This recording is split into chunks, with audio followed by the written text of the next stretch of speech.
Welcome. If you want to check specification of your Motorola Moto E6 Play, at the first we have to go for the settings. Next, let's scroll down, find system settings and go for the advanced. When you scroll down and go for the about phone,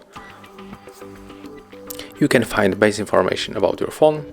For example, you can check the IMEI number or Android version. You can also go for the software channel or modern and hardware. When you go back, you can also check the system updates. And that's how it looks. Thank you guys for watching. Leave thumbs ups, comments and subscribe to our channel.